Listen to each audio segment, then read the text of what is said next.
For all the ways in which it calls to us, the audience, to change our world for the better, within the context of their own world, most of the heroes of Star Trek have been status quo warriors. They're Starfleet officers, citizens of the Federation. They've got a pretty good thing going, and they fight to defend it against outside threats like the Klingons, the Romulans, the Borg, etc.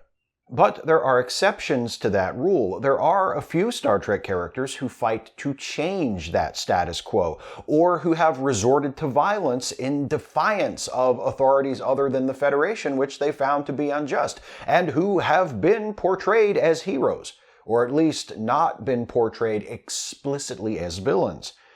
You might even say some of these heroes, or not villains, are terrorists. But aren't terrorists always supposed to be the bad guys? What does this mean? Does Star Trek actually glorify terrorism? The thing is, Star Trek's attitude toward terrorism is complicated.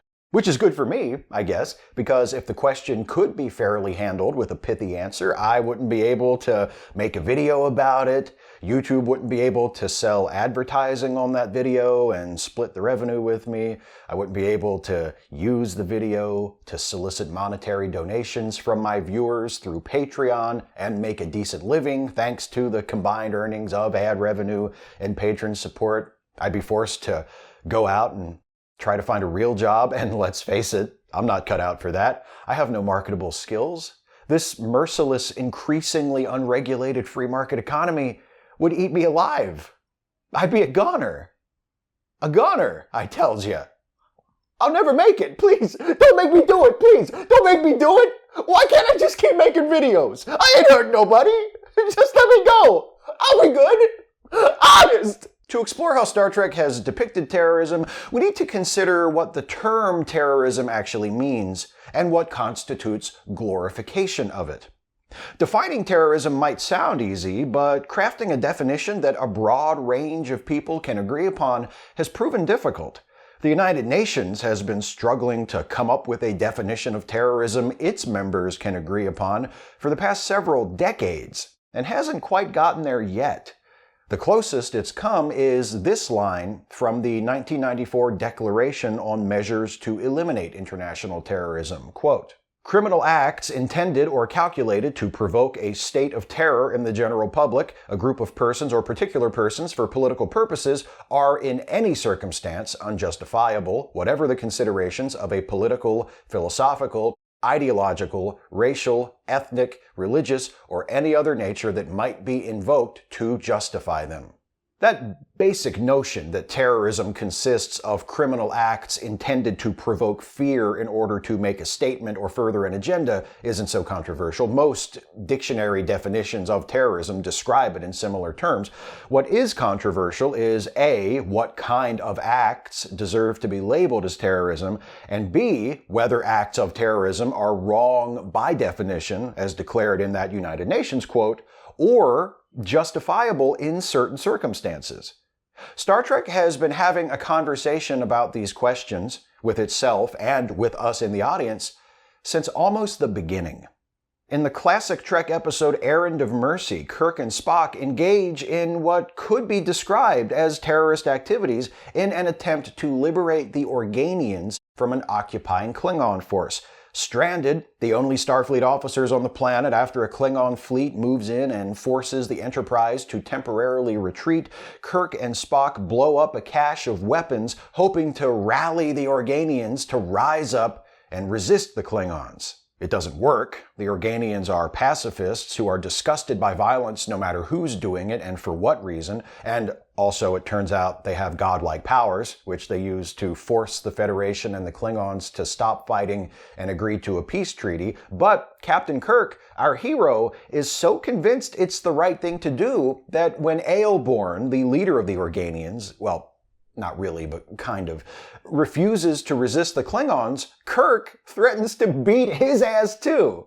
Errand of Mercy isn't about terrorism. It's about the folly of war and the absurdity of two powerful nation-states, the Federation and the Klingons, standing in for the United States and the Soviet Union, being incapable of dealing with each other peacefully.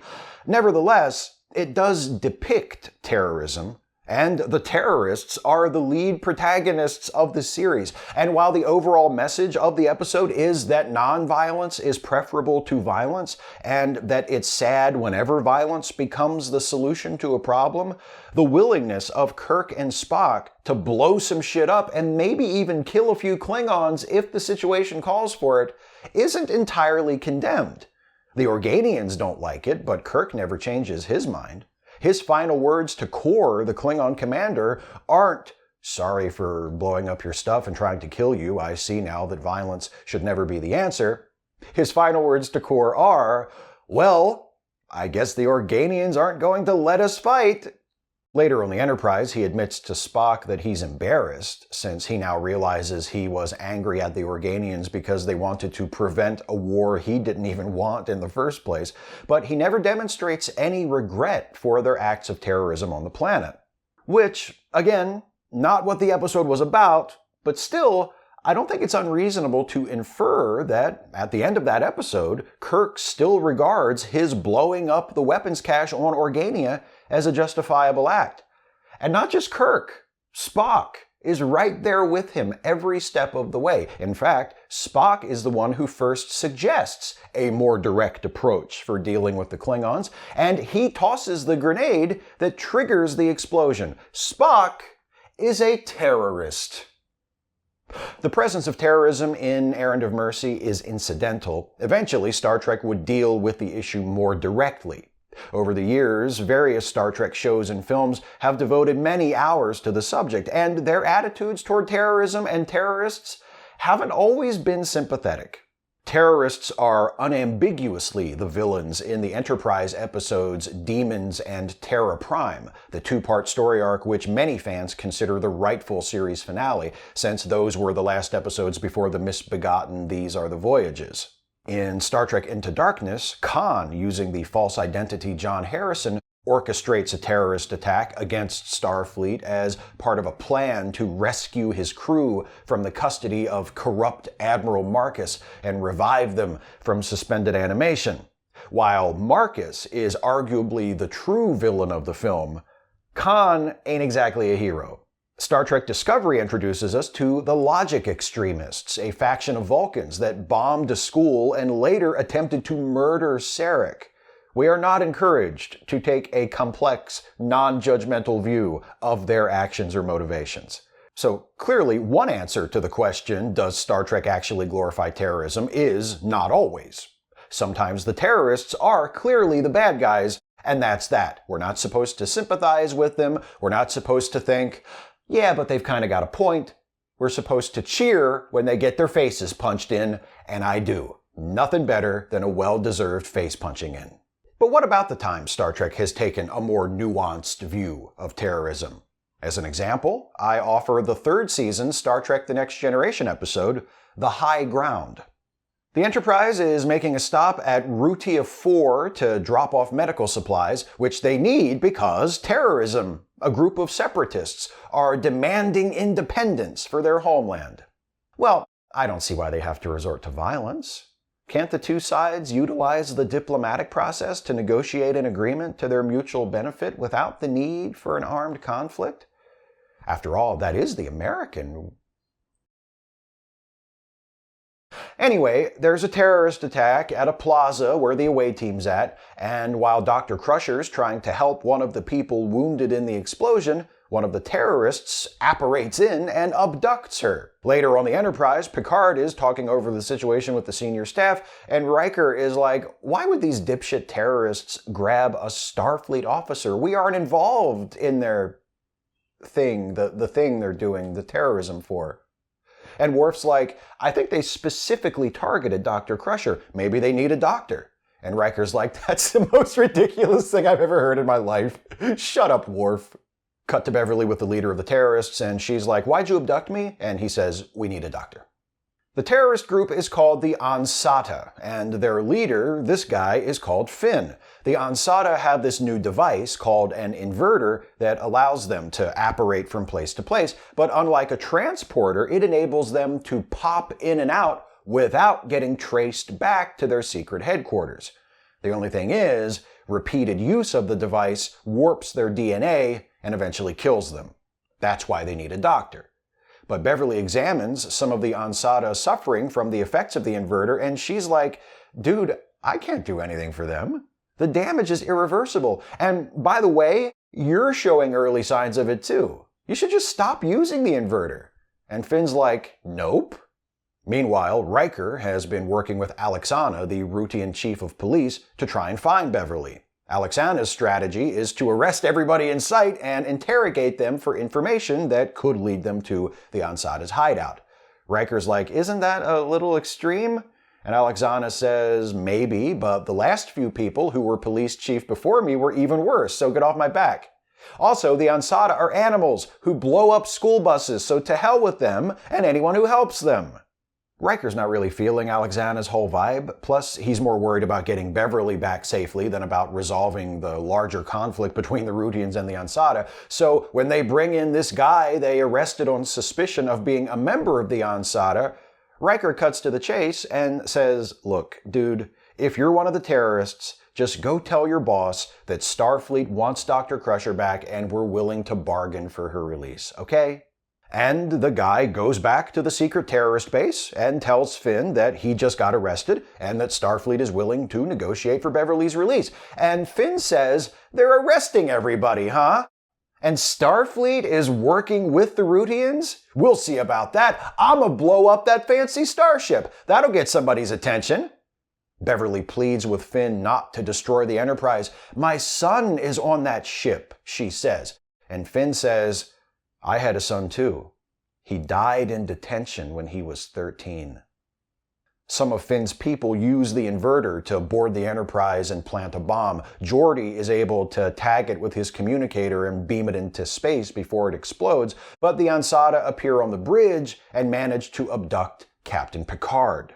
Picard meets with Beverly at the secret base, and he's like, these Ansata, right? Bunch of jerks.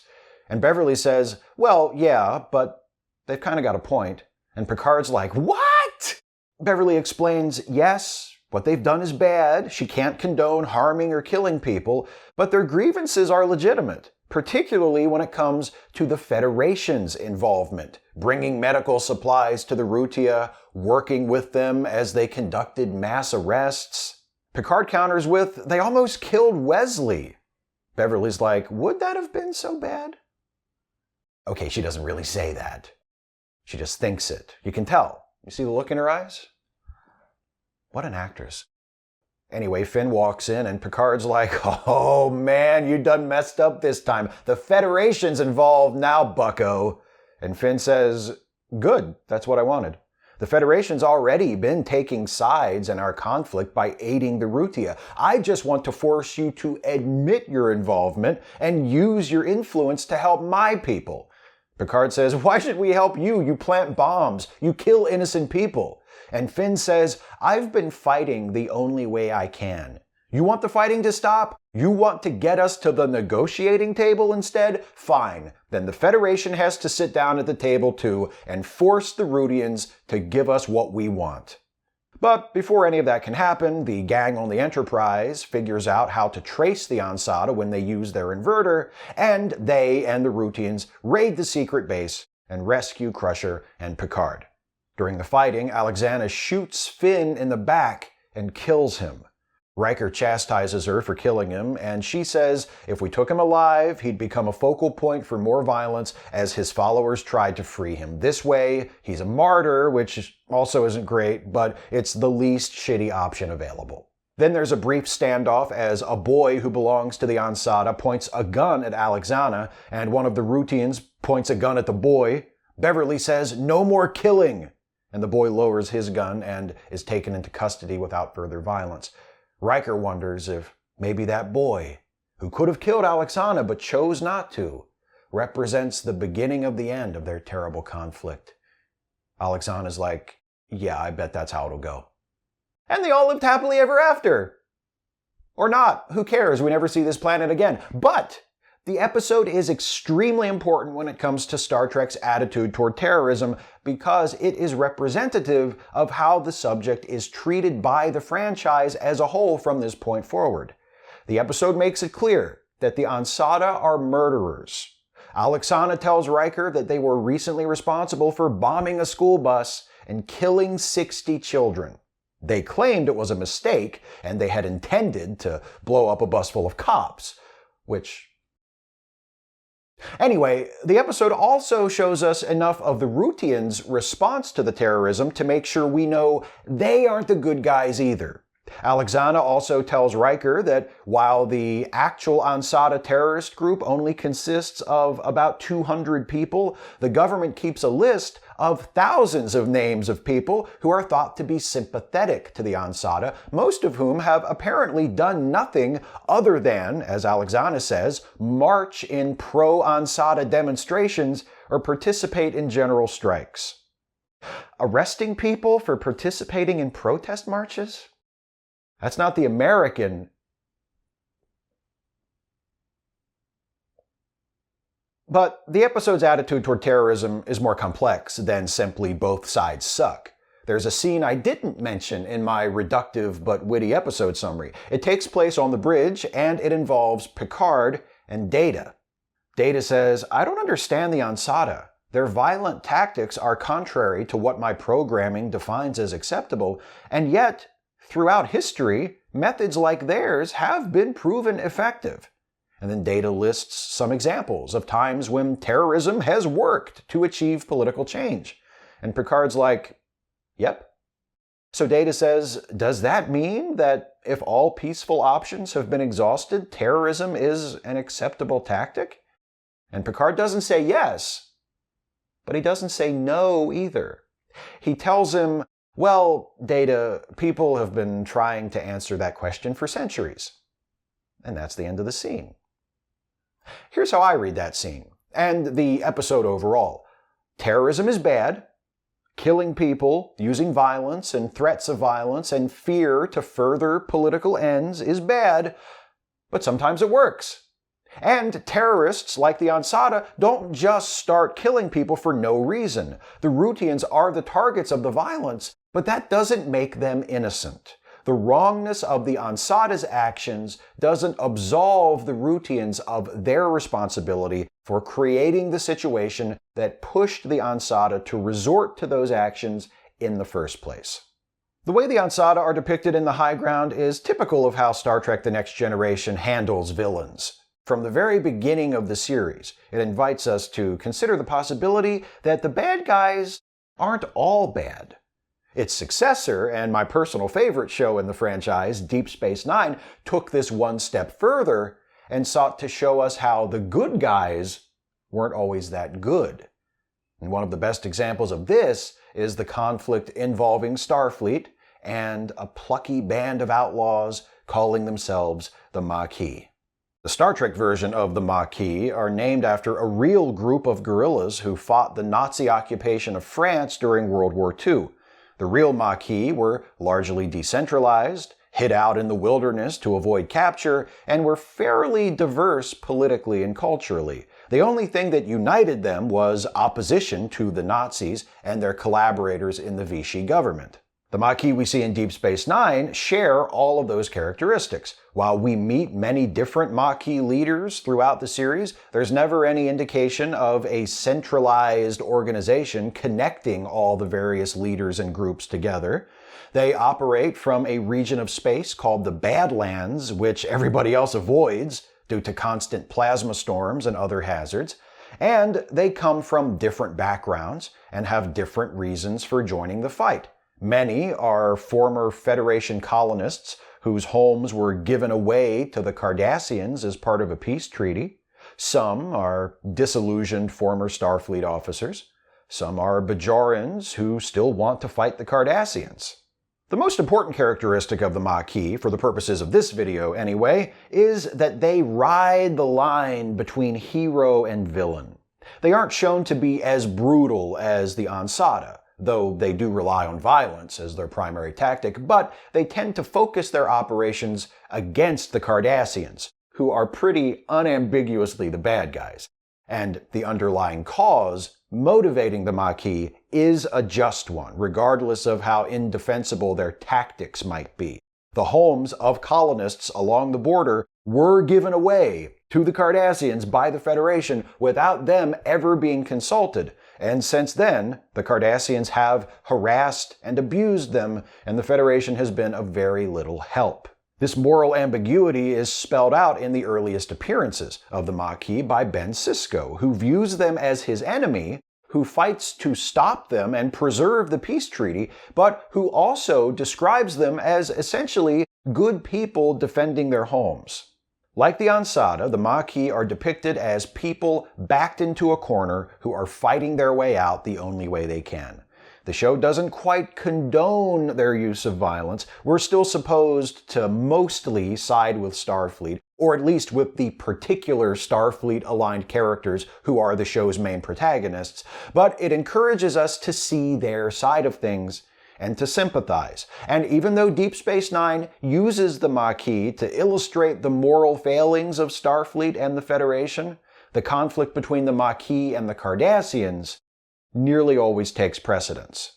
The Maquis are the terrorist group featured most frequently and most prominently in Star Trek. They're a major presence throughout much of Deep Space Nine, especially the seasons that take place prior to the Dominion War, and Maquis members are major characters in Star Trek Voyager as well.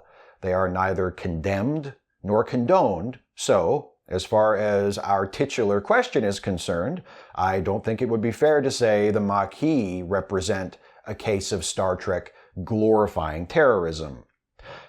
But there is another terrorist group, also on Deep Space Nine, who engaged in a far greater level of violence than the Maquis, and who were framed in a far more unambiguously positive light than the Maquis too. I'm talking about the Bajoran Resistance, who fought the Cardassians during the occupation. The Resistance is represented in DS9's regular cast by someone who is one of the show's best characters, and definitely a person we should look at before we step away from this subject: Major Kira. Kira has one of the darkest backstories of any regular character in all of Star Trek. She grew up during the occupation of Bajor, when the Cardassians stole her planet's resources, controlled its government, and forced its people into slave labor, killing millions in the process. It's essentially Star Trek's version of the Holocaust, one of the darkest corners of franchise lore.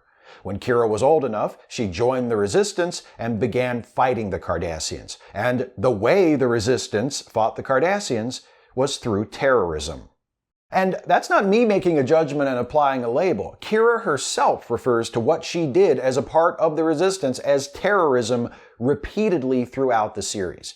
She acknowledges targeting Cardassian military personnel and civilians. She admits she regrets a lot of what she did, but she also says unequivocally that she did what she had to do, because she and her fellow Bajorans were fighting for survival. Even when Kira is directly confronted in the episode The Darkness and the Light by a Cardassian civilian who was disfigured and driven a little bonkers by a terrorist attack she helped carry out, she sticks to her guns. Or bombs, in this case. "I was innocent," the Cardassian Solaran says. "I wasn't in the military. I did Gul Piroc's laundry, for God's sake." And Kira says, 15 million Bajorans were killed during the occupation. You want me to feel sorry for you because you were injured in an attack even though you were innocent?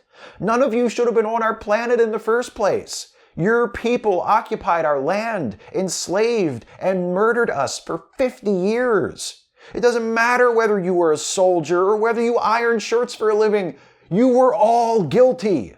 A couple of seasons earlier, Kira even chastises Thomas Riker, who has revealed himself as a member of the Maquis, for not being enough of a terrorist. When Thomas hijacks the Defiant with Kira aboard and sets out to attack Cardassian outposts, Kira tells him that he's thinking too much like a Starfleet officer setting out on a legitimate military mission, and what he ought to do is use the ship to attack every Cardassian target he can find, military, civilian, whatever. Hit them so hard they scream for peace, she says. Granted, she's not actually telling Tom to do those things. She's trying to convince him to abandon his mission into Cardassian territory because she thinks he has delusions of heroism that are only going to get him and everyone else on the ship killed for nothing. But I think it gives us an important insight into Kira and how she views and justifies what she did as a member of the Resistance.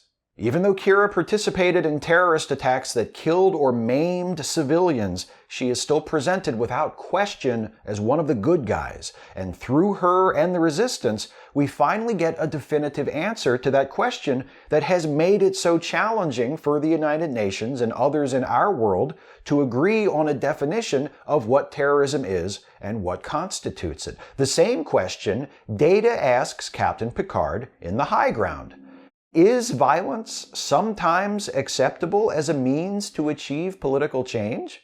And the answer, according to the example of Kira and the Bajoran Resistance, is yes. If the injustice being fought is so great, and the change being sought is so urgently needed, and going through the established proper channels has proved fruitless or was never an option to begin with, terrorism can be a justifiable tactic.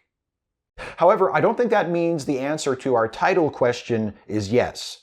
Just because Star Trek has given us an example of conditions under which terrorism could be condonable, that doesn't mean Star Trek has glorified terrorism. Granted, we could easily get into another argument over the definition of the term here. Some people view anything short of total, unequivocal condemnation of terrorism as glorification, including here in the US, where many of my fellow Americans categorically reject all forms of political violence, or at least they think they do. Most of those same folks celebrate our nation's independence every 4th of July, an independence which was secured by fighting a violent revolution, but I'm getting off track.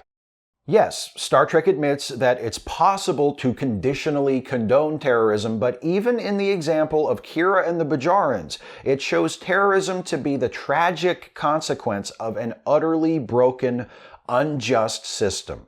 It's not good. It's not something we should turn to eagerly. It's not something we should celebrate. It's awful. It's death and destruction. And even if you remain convinced that you did what you had to do, you can still spend the rest of your life regretting that you had to do it, as we see is the case with Kira. She never apologizes for having been a terrorist.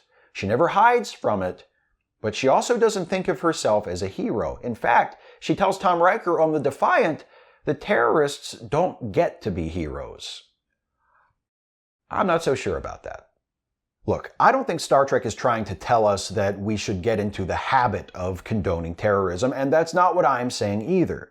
What I am saying, and I think this fits in with how Star Trek has treated the subject over the years, is that if we want to stop terrorism, it can't be viewed as simply a law enforcement or military issue. The long-term solution to terrorism isn't to hunt down and kill or arrest all the terrorists. The solution is to address the underlying conditions that created the terrorists in the first place.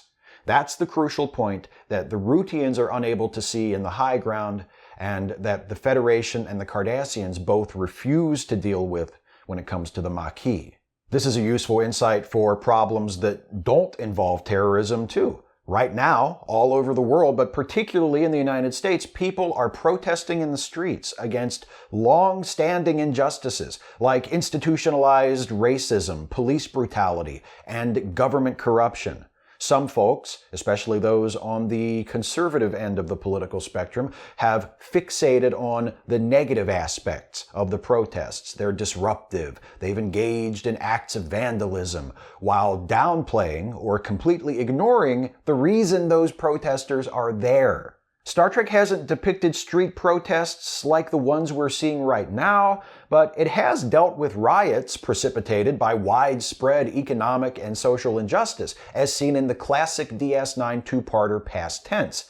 And that episode treated the people responsible for the Bell riots the same way it treated the Ansata and the Maquis, by encouraging us to hear them out, put ourselves in their shoes instead of automatically dismissing their grievances due to their tactics, look for a solution to the problem that would allow the situation to be resolved in a way that was satisfactory to everybody, and examine our own role in creating that problem so that next time, maybe we can find that solution before more extreme measures are necessary. Does Star Trek actually glorify terrorism? No. It tells us terrorism is ugly, destructive, tragic, but sometimes justifiable if the injustice inflicted upon a people is too big and too intractable for them to fight it any other way. How do we determine if that is the case? How should we distinguish between unjustifiable and justifiable terrorism? Sometimes the distinction is as clear as the difference between Terra Prime and the Bajoran Resistance. Sometimes it's a lot more subtle. Unfortunately, Star Trek can't really help us with that.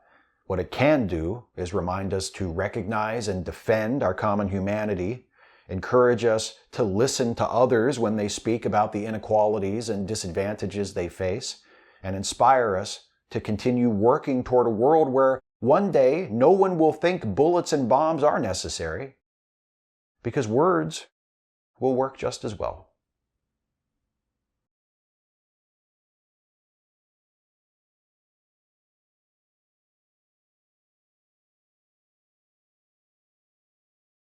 Hey folks, those are my thoughts on the subject of Star Trek and terrorism. What are yours? Please share them below in the comments.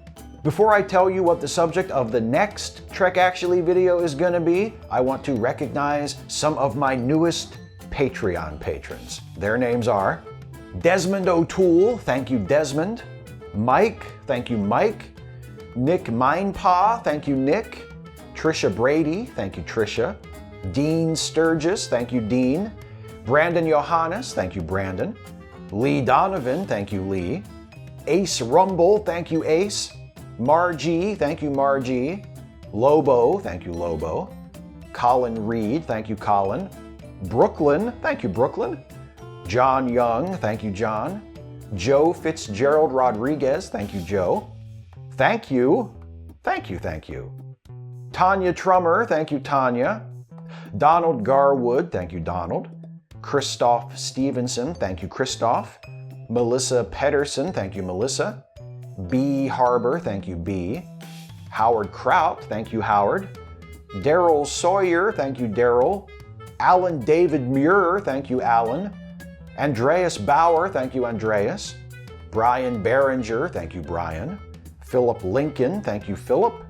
Cliff Coleman, thank you Cliff. Jamie J, thank you Jamie. Fernanda Nogales, thank you Fernanda. Madison D, thank you Madison. David and his sack of soy, thank you David. Siamak Yamin Afshar, thank you Siamak.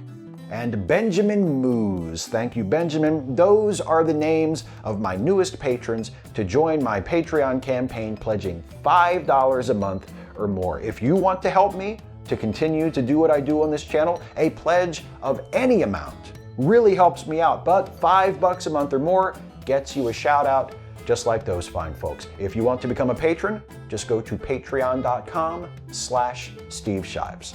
Also, a quick reminder that in addition to the YouTube stuff, I co-host a Star Trek themed comedy podcast called The Ensign's Log. If you like my videos, I think you'll love The Ensign's Log, starring Jason Harding and myself. Links are in the description box. We love our show. It's a ton of fun to make, and hopefully, if you give it a listen, it'll be fun for you to check out The Ensign's Log. Now, one of the perks of being a Patreon patron is that you can vote in the monthly poll to determine future Trek Actually topics. The poll for September's topic goes up today, so if you're a patron or about to become a patron, I would encourage you to find that post on my Patreon feed and vote in the poll. The poll for August is now closed, and the winner of that poll is the topic, does Star Trek actually want us to fear technology? Popular opinion is that Star Trek is very pro-technology, and obviously that's true, but that's not the whole story.